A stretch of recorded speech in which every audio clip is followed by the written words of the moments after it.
Welcome, everyone. Happy Thursday. Settle on in.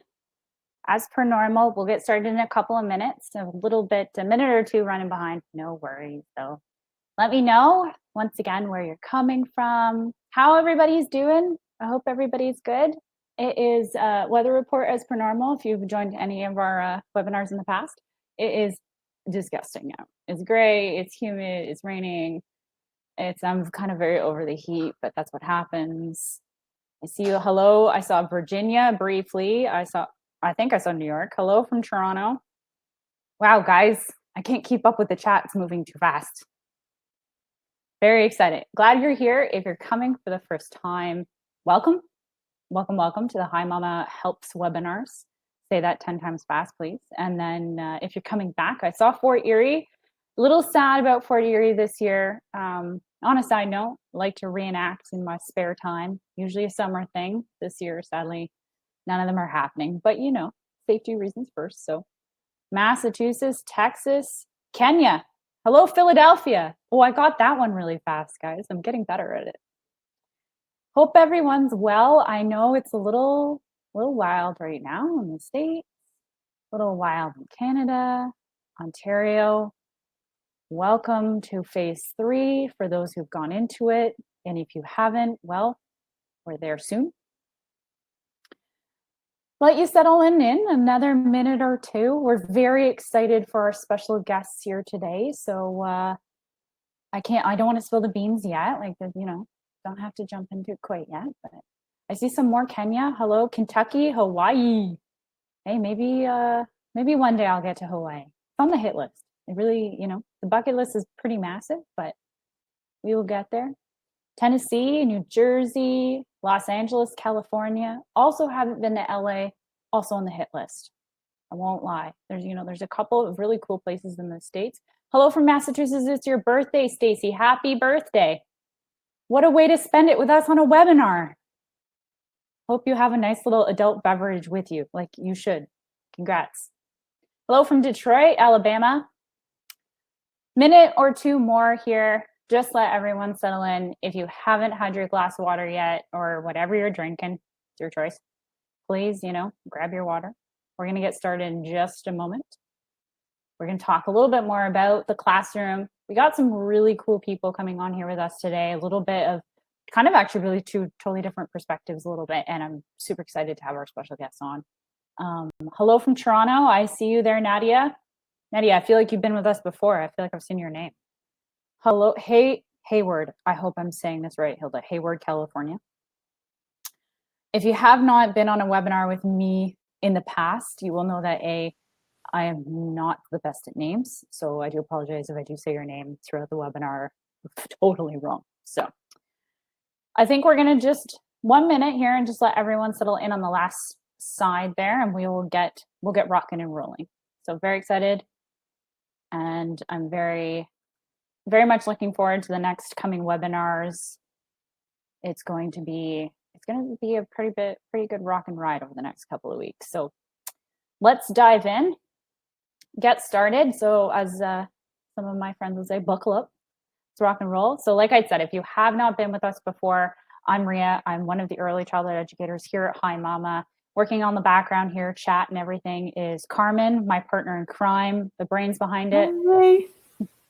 Carmen, any questions? This is your lady. Please, I'll please, be on please. here. She's on chat. Send them on to Carmen here for Q&A here towards the end.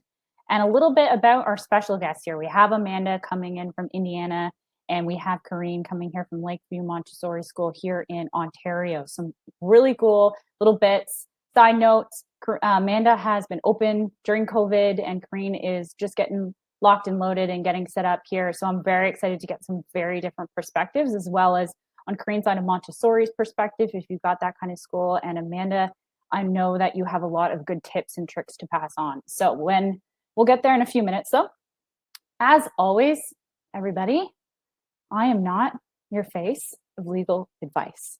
I can't say that strongly enough. If you are looking for any, please, reach out potentially to other people in your area, other directors, if you are looking for something, if you're looking for a financial advisor, if you're looking for something about your regulations, anything like that, seek out that correct professional help. here, ideally, we want to make sure that you're taking away tips, tricks, anything like that, ideas that you can implement at your centers. Okay. And as well, general tips, a couple of little games that I found a couple of great games for myself that I thought, hey, this might be a great idea to share and just like give some ideas there. And then, of course, with our panelists, talk about their reopening experiences and their open experiences, the changes they've had to make, get any tips about them supporting their families or staff. We're going to, of course, bug them as we're always through all of this with the awesome questions you guys are going to send. Okay. Let's dive in. Let's start here with our classroom safety. So this has been a big piece over the course of the last couple of weeks, especially if you're looking at reopening, whether you're here in Canada, whether you're down in the States, whether you're across the world, the idea of social distancing measures. And I've done a lot of homework on the guidances that you guys that have been handed. I've done a lot of reading. I've done a lot of, perusing the Facebook groups, perusing the online blogs, things like that. Variety of ways social distancing measures have been put into place. I've also read that, some centers aren't really mandated to do social distancing within the classroom because that is their group cohort and they're allowed to stay together. Honestly, I think it depends on where you are and what you have been told to do. A couple of cool things we have heard, though, is, of course, the first one that we've all heard and kind of seen and see across the board probably is just arranging your classroom appropriately so that, yes, kids maybe just can't bump into each other as often. That's not easy, especially in a toddler classroom, but we do our best. A lot of tape happening on the floors in a variety of ways, arrows, directions, where you should stand, those things. We see them right now in stores and things like that. The hula hoop and the pool noodle one, I'm actually really loving this, although I just don't quite know if they're the right amount of feet apart, but it does help at least. I'd have to say that. Talking about those hygiene, ideally we're talking a little bit more about the hand washing thing, and I hope, and maybe you can put this in the chat if you have been doing this, what you've been doing is just make it a little bit of fun. There's the typical one where you sing a great song, sing their favorite song, I should say. Maybe gone through and taken pictures and made posters with the pictures of the kids. That is a great one that I also love. Super excited to get maybe some tips through on the chat if you have been open, and maybe we can tap into who has been open with us and our guests here. Changes to the toys. This one's probably been the biggest one, I think. In regards to materials you can use, materials you should change within your classroom, of course, cleaning them. If you do have the availability to rotate those, that's probably very helpful. I think that is like the biggest thing we've heard kind of throughout the webinars as people have been reopening and as people have been looking to reopen. So, of course, the resources that are available to you. So you got to do your best. We've been talking a lot about the safety in the classroom and the toys within the classroom and kind of the idea around making sure you can clean them, those sorts of things. So if you haven't yet reopened or if you're looking to reopen, I think some of the key takeaways that we have been hearing is prioritizing the materials so that you can make sure they're safe, you can make sure they can be cleaned, you can wash everything. I know that isn't always the case for lots of really sad, a lot of stuffies, which are probably my favorite. This is also too health unit. My county, I have been seeing some small differences, not huge differences. Sherry, I see you guys, opening date July 27. I want to hear how that goes. Sorry, just kind of catch opening date as well, August 10th. Ashnur, I hope I got that right. This is exciting. Economy needs to get going back, and I know that it's really hard, and I hope that we can get that push for funding. We can get that push from, just being kind of set up for a little bit better success. I know a lot of centers are waiting to go full time until September. So anyways, off topic, but let's keep going. We're figuring this out as we go. It's kind of actually a really good spot, especially when it comes to resources and toys that the kiddos can have. We did a little bit of homework as well. And I know it's not always the best to have like this plastic toys around in a variety. I also loved having, a lot of wood things in my class. I love feeling the wood, the texture of the wood, the flexibility of wood, rocks, loose parts. I was very much that was my go-to. Right now, some of those things, sadly, like they just can't, um, use sadly clean some of those things, which is really hard. But we've been hearing a lot about individual sensory bins. Lego, I love. Crazy meme that I saw the other day is Lego is, you know, just that funny little piece that gets hidden and you end up sitting on it or stepping on it. There's Lego all over the place. So, play kitchen utensils, things like that. That's actually stuff that you can clean. It's like having your own. If you even want to just pop out to the dollar store and get some, real ones, you can wash all that and sanitize it, which is great. Going a little bit more plastic clipboards. If you're doing technology, be careful. I know some centers have lots of technology for the kiddos. Some centers share that technology, like just making sure that it can be maybe contactless, or you can clean between uses if you're sharing, those kind of things. Balls. I wrote all types, and then I realized not all types of balls are actually plastic. They're furry. Just make sure those ones aren't out, and those plastic blocks, I'd go huge variety, as many as you can, big, small, things like that. Before we jump into the next one, I'd love to know, so if you're open, what kinds of like resources and toys and things like that you guys are using, pop that into the chat. I would love to see. And I agree here. Lita, I hope if I'm saying that once again correctly, less the better. I find that if you have too much out, it's very, very overwhelming. You want to make sure that, of course, you have resources out for enough for the children to play for, but that also doesn't mean you need to go ahead and stuff the whole classroom full of toys. And that also might make your rotation a little bit easier. And then as well, you can always just have something away if a child knows about it. Then if they ask for it, you can pull that out. So it's something that, you play and you figure out what's the best sort of groove for yourself there and figuring that out. So we have Claudia, you guys are doing supply bins for the children, own set of crayons, cars, Legos. Fun. Michelle, no soft toys. Sadly, I know. Minimized that out. There we go. Not using some balls. I think if you do have some big ones that are plastic, of course, the ones that are a little less ideal. So of course, we kind of briefly touched on this one, all soft stuff, all costume stuff, sadly. Costume stuff you may be able to play with. Talk to your local health unit, because it could mean if you can wash it. I know not all of it sadly can be washed, but it could be something. On the overall, the community sensory bins have been put away. So sadly, your water play. I still haven't seen if anybody has an outdoor sandbox. Is it open? Are you allowed to use it? I'd actually love to know that one. That came up a couple of weeks back, and I still don't actually know the answer, and I really love to know actually. That's your tech. Put that away. Joanne's asking if you guys have any ideas for infant toys and resources. That's a hard one, because a lot of those toys are soft, or blanket wise, or there's so many things, and the blocks are soft even, that those resources are getting a little harder. Rachel, no sandboxes. Water tables are okay in New Jersey, probably because I hope it's New Jersey. NJ, probably washing.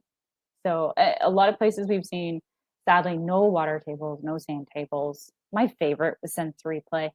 I loved sensory. The goop, love that. Julie, your outdoor sandbox is closed. Monica as well. Okay, so across the board, I think, sadly, sensory is a little on the out unless it's an individual level. When it comes down, those wooden ones, I want to recommend you checking into if you can wash and sanitize them without destroying or potentially taking surface off of them. Because for the most part, I feel like a lot of wooden things are they're generally expensive-ish, give or take, what you're looking at.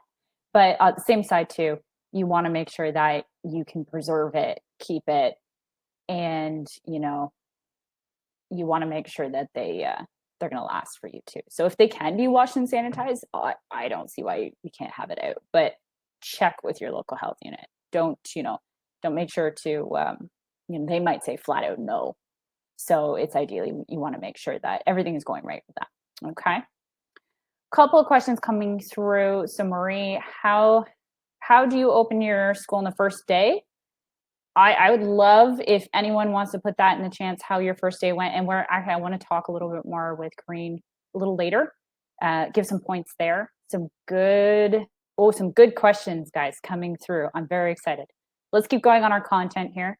Classroom tips for teachers. A couple of pieces that we've gathered over the course of webinars, things like that, readings, blog posts, things that educators from around the world have been saying. So take the time now. I know it is hard on a center. It's hard on the budget right now as well, but we have lesser kiddos in the class. And I think just take some time to just help invest in their independence. A lot of those 2-year-olds, I'm sure everybody knows, very excited to just be independent, but they can't quite figure it out yet. But we'll figure, they figure it out. Take some time, help invest in their independence, but of course being there for when they need that little bit of extra TLC. Okay. A lot of centers and I've seen a couple of these things through the chats here, making individual learning kits for each of their children, and that could be a variety, like I was talking a little earlier. It can be for whether you want to do a little art caddy, if you're doing a full kit for the day kind of caddy. Ideally, you do what's best for your group, do what's best for your center. I think it could actually be very, very interesting if they get to potentially, I know with a couple of webinars ago, Angela was telling us that the kiddos get to pick the toys that they want to play with for the day. So, you've got lots of options, play around and figure out what works for you. We're looking at not mingling anymore. I know this is a hard one, helping reduce the spread. When you have that cohort, for the most part, we can definitely dive into more detail as well, but you want to make sure that your cohort is basically like your little family bubble, as it were. Get outside. I know today, sadly, it would just be that day where it's like, well, darn, it's a lost rainy day. But on the same side, as much as you can, if you have a great summer ahead of you, weather-wise predictions are good. I think as much as and especially space, obviously be conscious of your space and sharing out with others. But if you can get outside. I loved being outside with my kiddos. We would do as many lunches outside as we could. Deborah, I see you're looking to open up July 31. Congrats. It's very, very exciting. Yeah, go outside in the rain. I know, Kitty. I used to go outside as long as it wasn't thunder and lightning, and as long as we just had extra clothes for the kiddos, and my boots. That was about it. My boots stayed at the center though, so this way I could run and get wet and didn't matter. So, looking at some of those tips. So one of the biggest changes I think every teacher is now seeing is we were cleaning throughout the day, and now you're just doing that extra clean. Find out a little bit more detail. This is another one that you can either bring up to your director, bring up to your local health unit, find out which, where you fall on the number of times you should be cleaning throughout the day, especially on those extra surfaces. I'm sure you guys were doing this before, but obviously like bathrooming, if you're doing diaper changes, for sure after, of course. If it's more of, do you have to clean the table every 10 minutes? Like what is the expectation set out? And making sure to, I'd say, establish a routine around it and stick with it. Where routine based to start with, I feel like in early childhood education, just do your best as well, though, it will help with the hand washing, especially if I had a small kiddo who wasn't really keen on the water feeling, didn't like the sensation of it, didn't mind soap, oddly enough, but hey, whatever floats your boat, but didn't like the water part. So if they can expect that, if they're not really keen on that textile feeling, then this way it will just help ease some of that potential anxiety going through. Encourage those families, of course, and yourself. If you're unwell, stay home, please. I know it's not easy right now, and as well your families. If their children are feeling unwell, they obviously shouldn't be at the center right now. So. I'm seeing some great chat. Carla, how about the masks? It's a variety across the board. I know when we were speaking with Missy a couple of weeks back, if you hadn't had a chance, Missy had just opened up, I believe we were talking with her early June, and they were doing masks in common areas where the teachers couldn't couldn't maintain physical distance. Of course, if they're under 2, you're not looking at that right now. Some centers are doing masks with the children, and they have a couple of masks per child.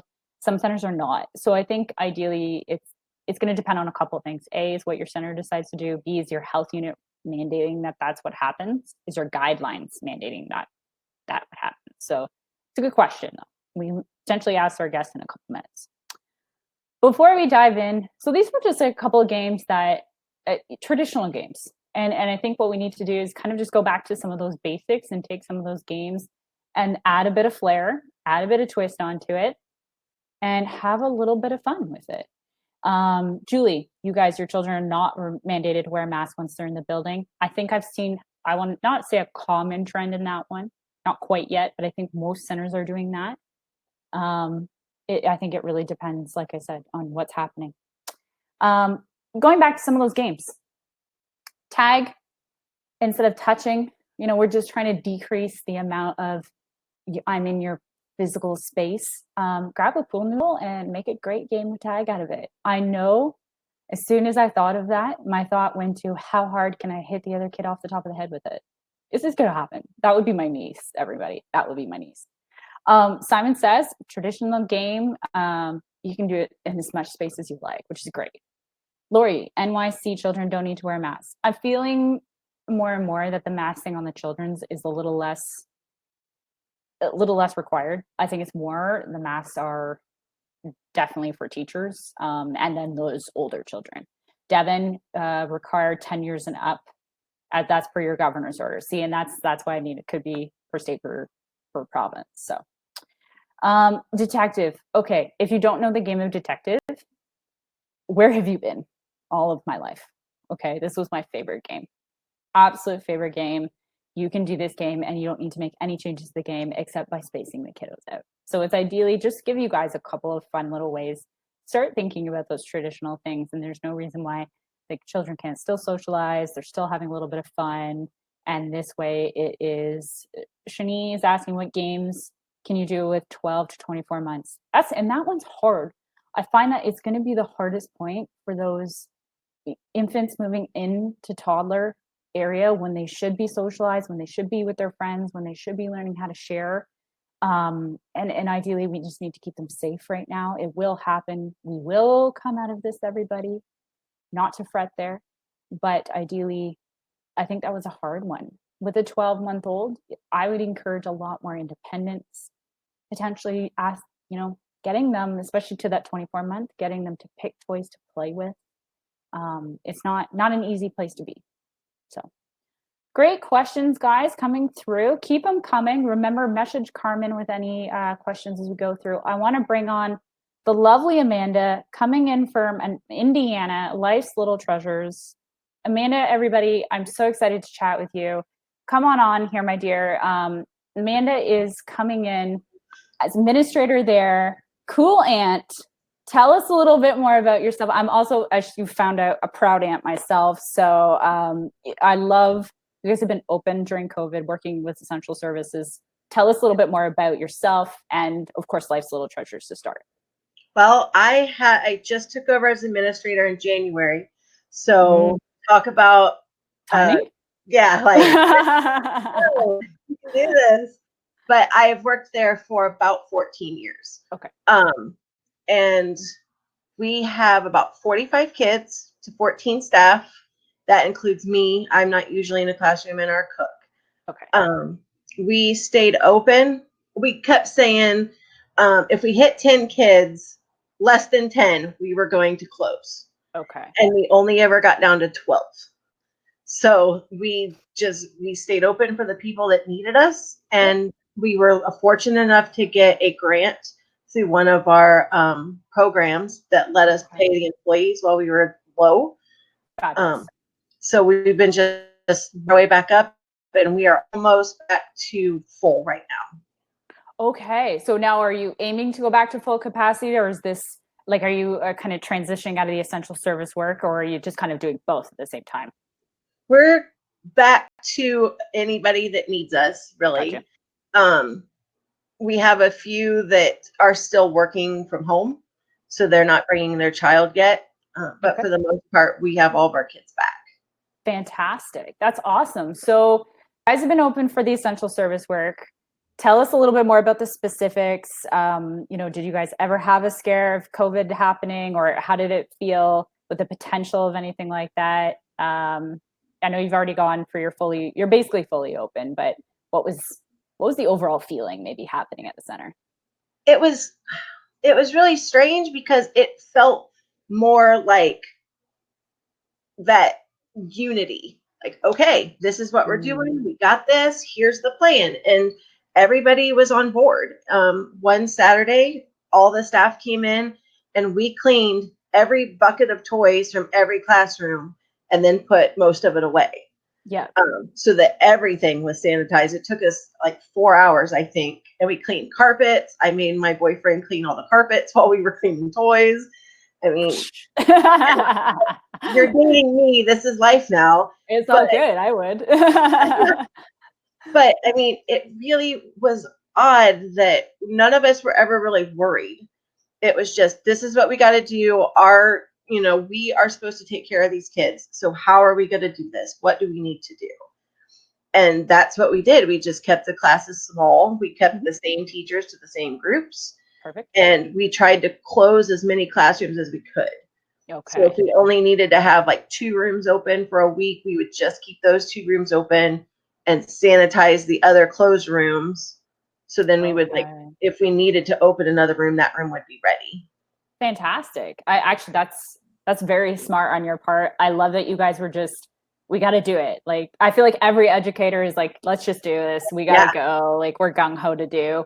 So tell us let's jump into more of like some of the safety requirements for your state. Like, I know it's different across the board, but for Indiana, what was maybe the hardest safety requirement for you guys to meet or wrapping your heads around even? The no soft stuff was really tough. Yeah. And then just, it wasn't that taking their temperature is hard at all. It was just getting into that routine. Like, you're so used to greeting the kids. Hey, good morning. And let's go. Before you do anything, you got to take the temp. Yeah. And that was really hard to get that under control. But for the most part, oddly, our state never had a lot of mandated things. Okay. And then when we had our inspection, it's called Path to Quality, which is a rating system in Indiana for quality childcare. We had our annual inspection and she made us get the soft stuff back out for that day so that she could see it was there. And I'm like, oh, okay, I guess we're doing this now. Like, neat. Wash and return it. This doesn't seem okay, but we'll do it for the day. Okay, so talking about the classroom, let's take the conversation in the classroom. How did especially with the soft things, leaving the situation, sadly, and I think it's unfortunate, but we got to do it. How did the teachers feel? How did the children feel about maybe potential less resources, less cuddly things? I think the teachers, especially in the infant rooms, were kind of like, where's all of our stuff, And then the preschool age kids were mostly bummed that they lost their lounging stuff, their pillows and their bean bags. That was the things they sort of mourned. The teachers were okay for the most part. It was just the kids were just kind of confused at first. So we just said, we got to keep it out. We got to make sure nobody gets sick. Eventually, we did reintroduce Play-Doh and on the grounds that everybody had their own container. And they kind of were bummed out because, preschoolers love mixing Play-Doh together. That's the fun of Play-Doh. And now you're stuck with yellow for the whole time you're doing it because that's what you picked out yesterday, right? True, but you want the green too. Yeah. You're like, now what do I do? But I think because the teachers did such a great job just taking it in stride, that the kids kind of picked up on that. Like, this is what we're doing now. Not a big deal. So that was really comforting as the administrator to see the staff just being so cool about it. That is phenomenal. And I think you nailed it on the head there. I think if the educators are just ready and the teachers are ready to just do and adapt, the children adapt with them without an issue usually.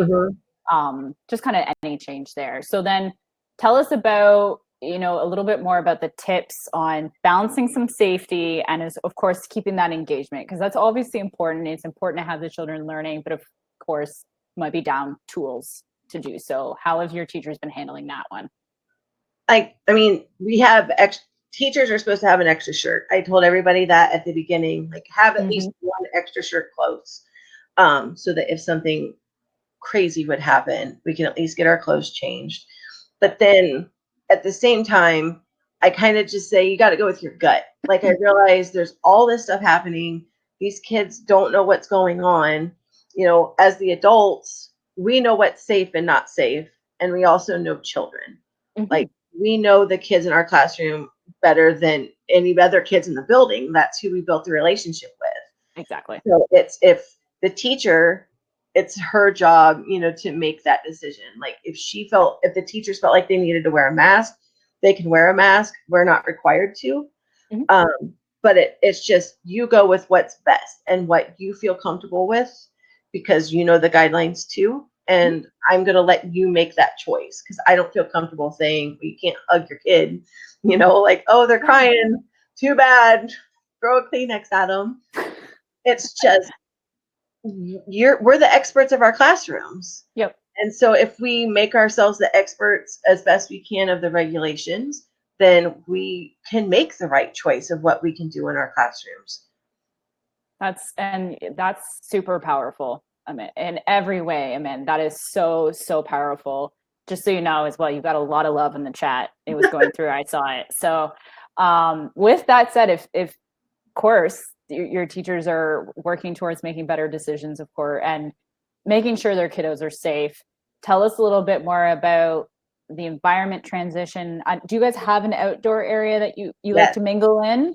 How has that been? Has it been smooth, bad? We have 2 playgrounds, one that's for our littler guys and then one that's for the preschool kids. And they're large. I think on a normal ratio day, there can be 35 kids on our playground. We never have 35 kids. We have maybe 14 to 20, right? So they stagger when they're out there too, which helps.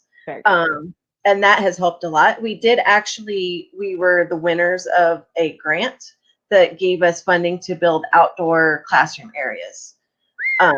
So we've been working on creating outdoor classrooms spaces that we're even making one for our infants that they can go and have some time outdoors. That's wonderful. So we had all these plans to be outside, and then Indiana weather is no. right now. So we only go outside for about 10 minutes in the morning before it gets too hot, it feels like.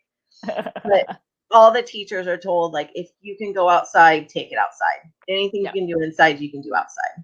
It's totally true. And it actually, I think it makes for a better learning experience. Maybe not when it is that hot though, but yeah, I hear you every way. Do you have any tips? And this was a question that came up probably 2 or 3 days ago between us here at iMama. Do you have any tips or like cleaning hacks you guys have been doing, or hygiene hacks, as it were, with the children? You're laughing. I like to sing songs about washing their hands that I make up to other songs. Our kids are a big fan of Queen. So I'm not exactly sure how that. It was probably my fault, honestly. But so like I'll sing Queen songs about washing our hands, stuff like that, and just things that get them kind of giggling about it is just the way to do it. Like if you can look silly yourself and get them to wash their hands, it doesn't matter.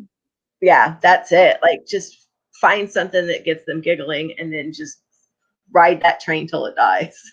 Got you. I agree. One last question. Going back to your outside area. Now, do you guys have like a jungle gym, and do you guys clean it, or is it like just an open area that you guys have? Or we have a playground set that's wooden. We haven't cleaned it, and like usually we all go out in the mornings because it's been too hot. So everybody's kind of out there together, and then we go inside, but it hasn't been clean. Because that I had asked somebody, and that wasn't an important thing in Indiana, I guess. Oh yeah. But there's a lot of room for kids to just dig and do. So mostly they're just swinging. That's the thing they love. Um, and digging. That's our two things. I love it. I love it. All right, Amanda, I'm going to kick you off and bring Corrine on here, but I'll bring you back for Q&A. So don't fret there. Your show's not over yet. Okay. Love it. Love it. Let's bring on Miss Corrine. For anybody who knows, she's not too far from us here in Toronto. She's in Windsor. An amazing amount of Montessori experience coming. I am not a Montessori expert here at all, but I'm super, super excited to have Corrine here because I know that it can be, just like a different experience. So Corrine, if you want to join us here, video, bring us a mic on, background in human resources, a lot as well in like the business side to it. And one of the things that I wanted to bring up, you had said in your email here is, through the pandemic and this pandemic, of course, is a new experience. Just so you know, this is her quote, not mine. I can't be this thoughtful. For all of us maneuvering through it collaboratively in order to provide a safe learning environment for children, you believe that is the most utmost importance. That just stuck to me, just so you know. Mm-hmm. It was an amazing sentence. Tell us a little bit more of yourself. Tell us about Lakeview Montessori. Okay. Well, hi, everybody. Thanks for having me on, Ria and Carmen. So my background is I have a business degree, and I actually worked in investments for, I'd say about 6 years prior to flipping switches and becoming a Montessori teacher. So I have my AMI diploma, and I taught CASA as a head teacher for about 18 years at various schools across the Toronto area. I'm now back in Windsor, where all my family live still, because I grew up here. And so now I've kind of married the two sets of skills. I'm now in administration as a development coordinator, because we're a nonprofit school, and also working a bit of HR as well. So kind of getting to oversee everything. So I'm at Lakeview Montessori. Lakeview's been around for about 41 years now. Oh, wow. Yes. And so we're longstanding. It's the largest Montessori school in the Windsor area. And we, I believe, are the only CCMA accredited Montessori school from here to London. So we're very proud of our school, and we have programs from infant all the way to grade 8. And so we have at full capacity, I think we're around 250 students. We're not operating at that right now, obviously. And we reopened June 22nd. Yep. And we're running our summer camp program. So we have about 26 students right now. Okay.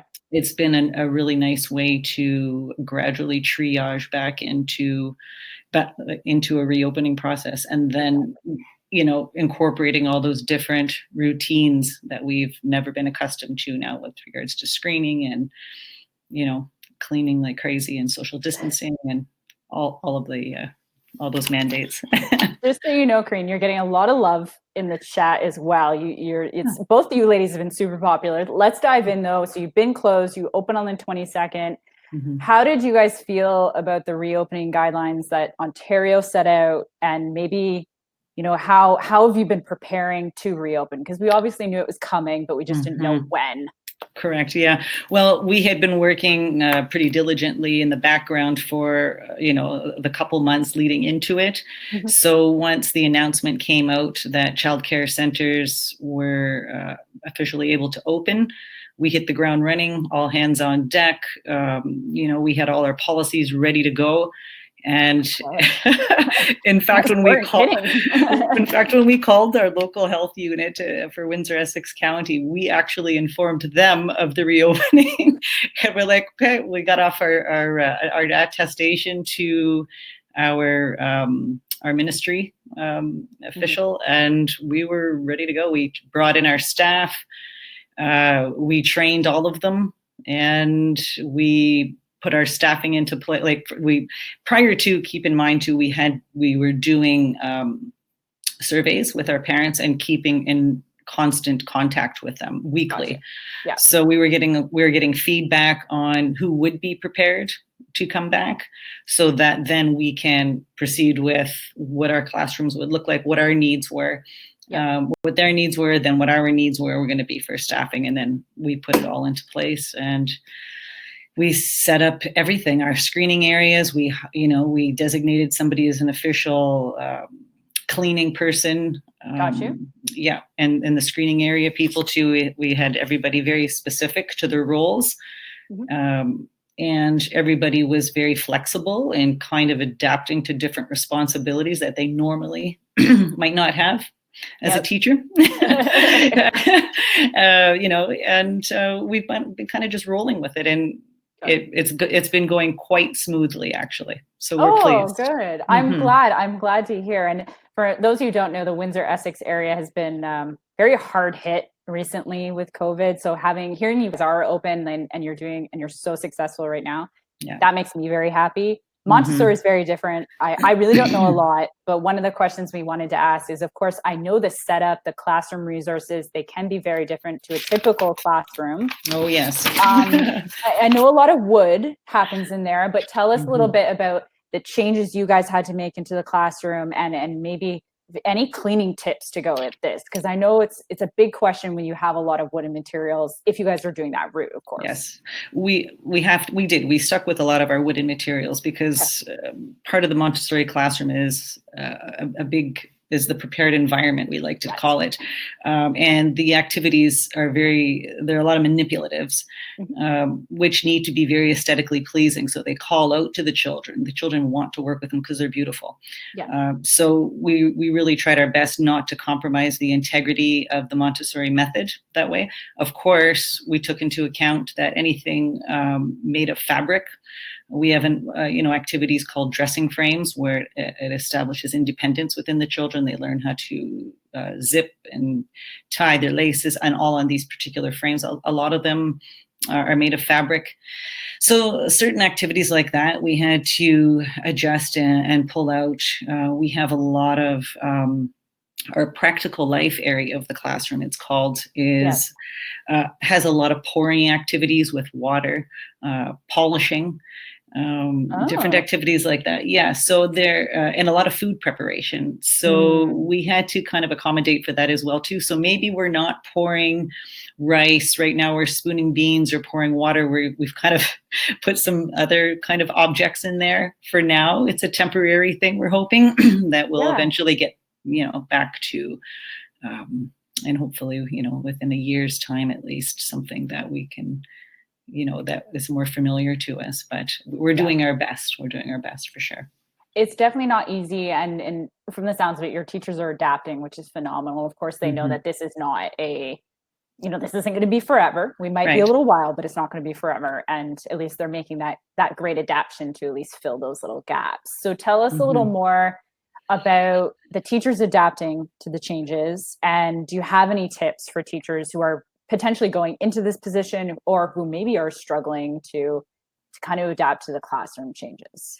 On the whole, I'd say they've adapted very well. I noticed a change. When we had our staff training, you can see a lot of nervous faces. Then again, that was back, what are we looking at? Over a month ago now. So it was a bit of a different feel. I think people are starting to relax into it a little bit. And with regards to certain things like wearing a mask, that's a personal preference. So, we see some teachers in our classrooms choosing to wear a mask while they're working with their students, and some of them don't. It all depends. Social distancing within the classroom, within the cohort, they try their best to do it, obviously, and in not all cases can you. So they're doing their best. So maybe a table of 4 children now is reduced to 2. We haven't gone to the extent of putting tape on the floors or markers or anything like that, because we want to try and keep it as natural as possible and keep that natural love of learning and that socialization still as best as possible. So if it's not mandated, then we haven't done it. Let's put it that way.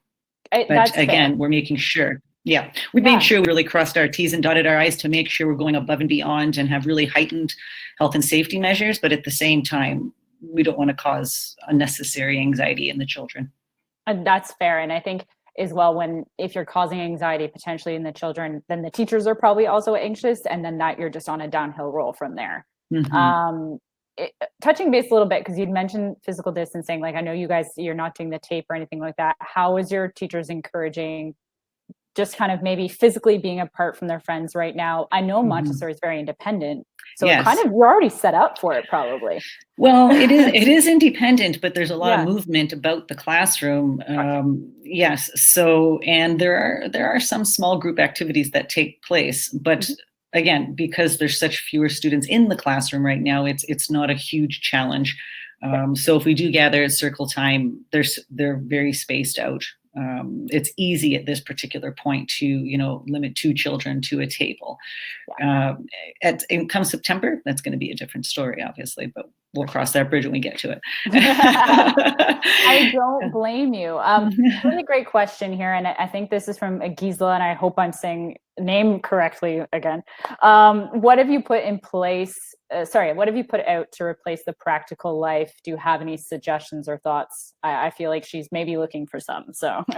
Oh, okay. So a Montessori-based question. You kind of just have to be creative with it. Now, I'm not a teacher in the classroom anymore, so I can't necessarily speak to the details per se. We kind of give the teachers some autonomy on that and to use some common sense. So instead of pouring water, maybe they're pouring some type of another object or something, like little plastic pieces or anything that you can. And it's kind of tricky because the practical life area of the classroom is very purposeful, and it needs to be practical, exactly how it states, to real life experiences. So would we pour little plastic pieces? No, we probably wouldn't. We'd pour water. But unfortunately, again, during this time, it's going to be a temporary adjustment, and it will come back around. So we just kind of got to do your best and be creative and find ways to work around it a little bit. That's very fair. And right now, of course, we're all doing our best to make sure that there's safety first, and then moving back into that regular. I want to jump with you here, Corrine, into some Q&A here, bringing back Amanda. I'll start with you though, Corrine, just because I have you as well. Amanda's coming on. So a couple of great questions here. And if you both want to answer, I'm more than happy. I'm also being cautious of time as well. So Rodrina's asked, how do you keep the children from hugging each other? Should you not? Maybe Corrine, if you want to start, and then Amanda, if you want to add, or whoever wants to jump on it. Go. I might let you take that one, Amanda, because you seem to have more interaction with the teachers in detail, I'd say. We're in the office, so. That's cool. I mean, with toddlers, especially little guys, you can't keep them from hugging. So you just try to keep them as clean as you can. Help them wash their hands regularly. Do what you can. We do kibosh kissing for a lot of reasons, but they like fair. But one of the things I like to do with some of the kids is like air hugs or long distance high fives. So if they're across the room, I'll just shout it, long distance high five, and we give each other a high five. So just being creative with ways to act like you're doing something, and just having that moment of connection with each other, with the kids or the teachers, is a good way to be contactless and still maintain good relationships. Fair, very fair. Maybe Corrine, this might be a little bit more around for aimed at you, and maybe how are you guys covering staff lunches, especially because ideally we're trying to keep one teacher or to potentially size to a cohort. What are you guys doing around that right now? And I know here, at least the center I worked at, it was very encouraged that the teacher were to eat. With the children. I don't know if in Montessori you guys do that or not, but what's your plan around that? Again, they can. It's a personal choice, but we do have one designated staff who will go relieve a teacher for lunch. So there's not too much mixing of cohorts. We do have a large staff room where we're at this particular point in time, we're very much able to socially distance. It's quite a large staff room table. And then we also have our disinfectants there where we're being respectful and cleaning our own space prior to and after we eat. And so things like that. There are a lot of signs posted all around the school, asking to be diligent about using hand sanitizer and before using the microwave or things like that. But teachers need socialization too. So again, it's it's true. We need our adult stimulation versus just the kids all the time, as much as we love them. It's very true. And then as well, like usually your coworkers are their family, right? And at the end of the day, and it doesn't matter what center you're in, they're very much a family. I want to maybe more towards you, Amanda, this one here.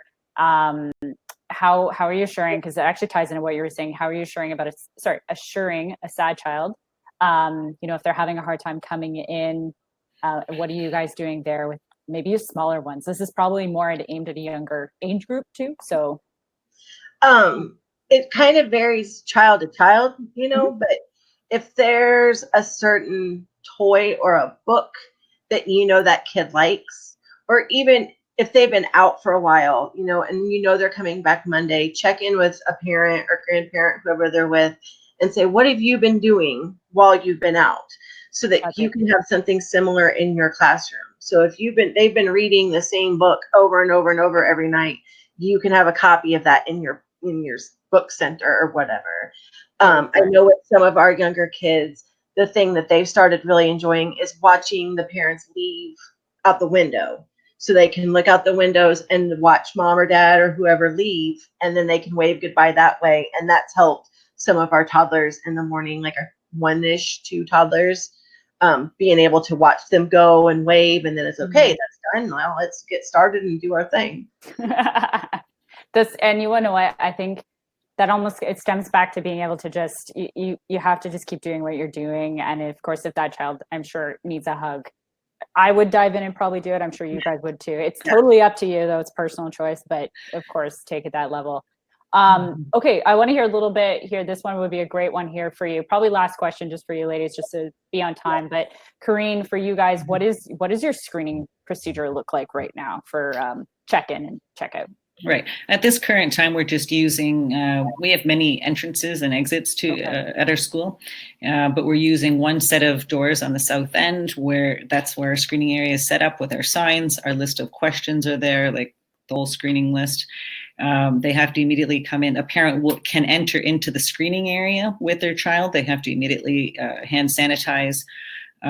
We don't take the temperature of the parent, but we have a temperature gun for the children, and it's actually been much less invasive as we thought it was going to be. Like, we thought the children were going to be put off by it, but they really haven't been at all. It's been pretty calm about, everything's just going pretty smoothly about that. So yeah, we have somebody who's there all the time. The screener wears a shield and a face mask, just so that she can protect others from her, and then she also gets the protection for herself.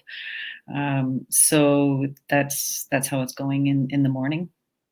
I drop off. Mm-hmm. Very good. Amanda, same question for you, because I like to see if there's huge differences, but what does your drop-off procedure look like for you guys? I know it's probably going to be a little different just because we're different across the borders, but I'd love to hear it. I'll say our center is relatively small. So the parents can bring their kids in, and then each classroom has a thermometer. And somehow, I'm not sure how it started, it got called price checking. So the parents say they got to check the price, and that's how we check their temperature. Took one parent. Because we tend to be goofy and sarcastic, with them, and the kids know that. I'll ask them questions, just to get them talking while I'm doing it. You have a cough, you have a temp, who's the president, just random things. And they'll be like, Amanda, and then they'll look at the thermometer, and if it's green, they know they're good to go. And then that's just, so it's a way to build a relationship with the kids while checking their temp, and it's not like a whole procedure that's kind of out of the normal. I think that's fun. Sorry, Corrine, go ahead. Your parents are allowed to enter into your school? Yeah, just a question for you, Amanda. Yeah, they our opening is pretty wide. Where they enter, it's a big area. and we're Okay. spaced out pretty well. So they just come right inside the door then. And because of the way our building's set up in the mornings, the child can go right to the classroom and there's not a lot of passing or interaction. They just can come right in the door. And because we don't have enough people to have somebody at the door to run kids. So the parents, they just come right onto the carpet there. We can get the kids and check their price and go on with life. Mm-hmm. I love it. Okay, ladies, I want last pieces of advice, words of encouragement. Maybe Corrine, we'll start with you. Anything you want to pass to everybody here who's joined us? Yeah, I'd say like really do your due diligence with your policies to make sure every little detail is covered. You can always fall back on your policies, and if you want to go above and beyond from there too, that's great. So it provides parents that reassurance that they need right now. That's critical, and also the staff need that reassurance as well too. In speaking with staff, I would say be patient and understanding and kind to each other, because there are going to be different situations where somebody's got to pass the baton to somebody else in a situation that maybe they're just not used to. Just go slow and roll with it and breathe and just, look at the bigger picture. This will pass. So that's, if you keep that mindset, I think you can get through one day at a time and cross each bridge as we come to it. I agree. Amanda, same for you. Like any words of encouragement, advice, anything you want to leave the audience with? If you're in this webinar, I feel like you're here because this is what you're born to do. Taking care of kids and teaching kids is what you are born to do. And if you are on top of what the recommendations are and what's mandatory, this is what you can do. And there's going to be times where you're going to have to make a really hard decision. But the answer, right? Because like I said earlier, we're the experts. You're the expert of your class. You're the expert of your building. Like, you just got to remember that, like, I can do this. This is what I was born to do. I got this. I love that. I've got this. And I think resounding across both you ladies is just make sure you know what's going on and you are your own masters and moving forward. You're getting so much love in the chat, just so you know. There's a lot of thank yous coming through. I cannot thank both of you enough for being here with us today, for chatting with us, for giving your tips, for giving your tricks, please keep us both updated. We love to be able to pass on all of your great information as well. Thank you, thank you, thank you. Before we tidy up everything and put a nice little bow on it, I want to give a couple of shout outs here before I bring on Carmen to do Carmen's thing. Deborah, common sense is coming from you. You guys are you're washing, you use Lysol, bleach, whatever it is that's getting you through. I kind of feel like that's the roll with it feeling we're all getting. Sherry, you guys have created a lot of calming sensory bottles and baggies. Probably a good way to go about it. Pro tip all. You've moved your furniture around to create some pocket areas of play for the kiddos, and open concept. I love that. Kaylin, you guys are breaking up your outdoor space into 3 sections so each group can play in their own outdoor space. This is phenomenal. Each space will have their own sensory tables, equipment, and they can spend a week in that session. That's fantastic. Stella, last one here. We started with a very small class size to a staggered schedule. So that starting slow, I feel like Corrine, it plays into you there. Some in the morning and then some in the afternoon. Prior to reopening, they created videos for their families and did classroom tours on the videos for the families so they knew what to expect when they came back, and it went pretty smooth on your first day. Congratulations to all of you who have opened up, for all of you who've been open, like you, Amanda, and Corrine, as you guys roll out over the summer. I'm going to let Carmen fill in on the certificate. This is your spot, your light. Carmen's only time she talks in the webinar, guys. I'm busy on the chat,